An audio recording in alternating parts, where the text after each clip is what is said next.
Hello again, it's Matt here from Christ the Rock. I want to spend the next few minutes just thinking with you about what I think is one of the biggest challenges of lockdown.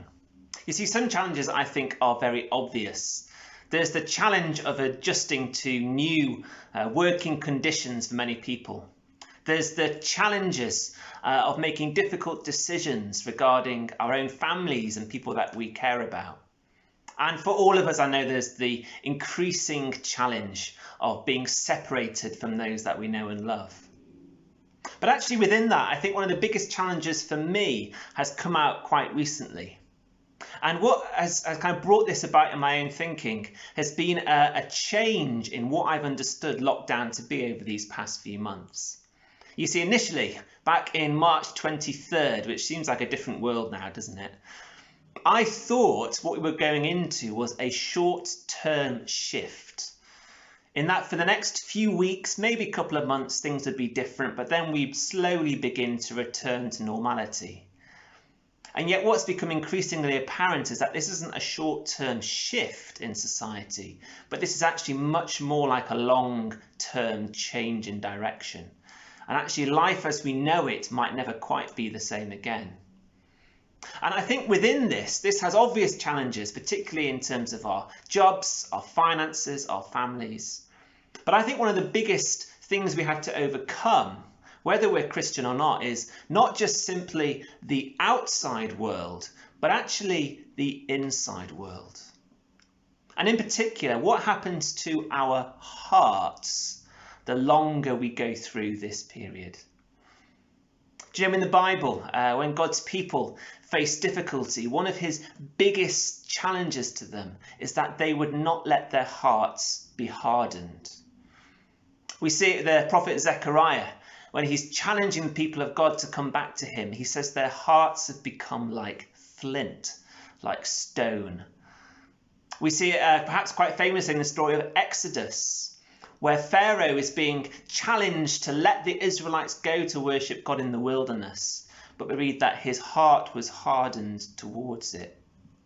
We see it in the Psalms when the psalmist says, "Do not let your hearts be hardened as they were before." And indeed in the New Testament, Jesus, when he criticizes the Pharisees, one of the ways he criticizes them is for the content of their hardened hearts. Paul, when he writes to the church in Ephesus, he singles out individuals whose hearts have become hard. And you know, I think one of the biggest dangers for me, perhaps for us in our community, is that as we go through these days, which turn into weeks, which turn into months and beyond, that our hearts would become hardened to the world around us and to the people we know. I know for me, one of the things I've found has perhaps been a sign of this is that newspaper headlines and facts and figures that used to draw great sympathy out of me for others have now become things I just flick past sometimes. I know for me, one of the signs of a hardness in my own heart is individuals that I love, individuals that I cherish, I've begun to sometimes feel increasingly detached from the less I'm able to see them. And I know also, I think for many people, where perhaps before we used to have a hope and an optimism for the years in front of us, perhaps we've been hardened to that, and that's been replaced with perhaps a dull pessimism. But actually, one of the real challenges in the Bible is that when God talks about a hardness of heart, it's not most frequently used to refer to the outside world, but actually used to refer to him. His challenge for his people is when they undergo difficulty, when they are feeling strained or put upon, not just that they would not be hard towards those around him, but that we would become hard towards him himself. And so I just want to explore with you just for a moment of where might be some areas where we've turned hard towards God. Perhaps for you it's in your prayers, where perhaps when things first began there was an earnestness in your prayers to God. There was a real hope and tension in wanting to see God work through this time, but as the weeks have turned into months, that's faded away. Perhaps for you, that might be seen in community, where as this first began, there was a desire to remain in community and connection with one another. And yet as it goes on, and as we get annoyed with Zoom and YouTube or so on, we just feel ourselves pulling back. And perhaps similarly in terms of worship, whereas before lockdown, perhaps we sought and looked forward to times of singing songs about God with one another. Maybe for some of us, the last time we sung about God, the last time we cherished him in our hearts, was a long time ago. And you know, one of the great things about God is that he wants us to return to him.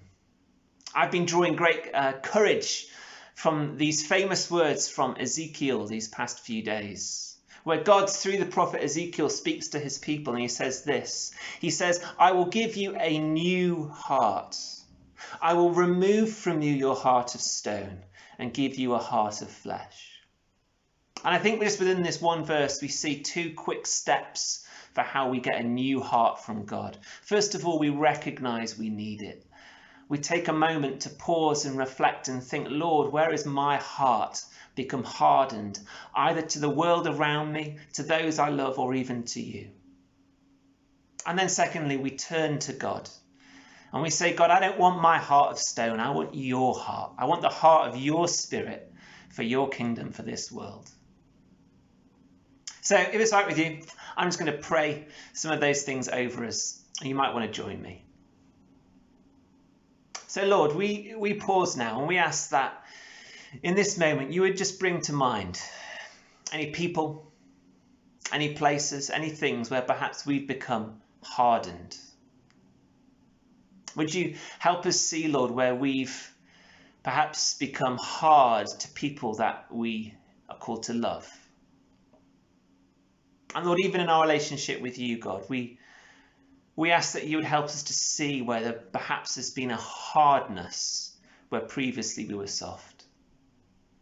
And Lord, we just pray that now you would help us by the power of your Spirit to turn again to you with a freshness and a hope and an optimism, but more than that, with a softness of what you have for us. Amen.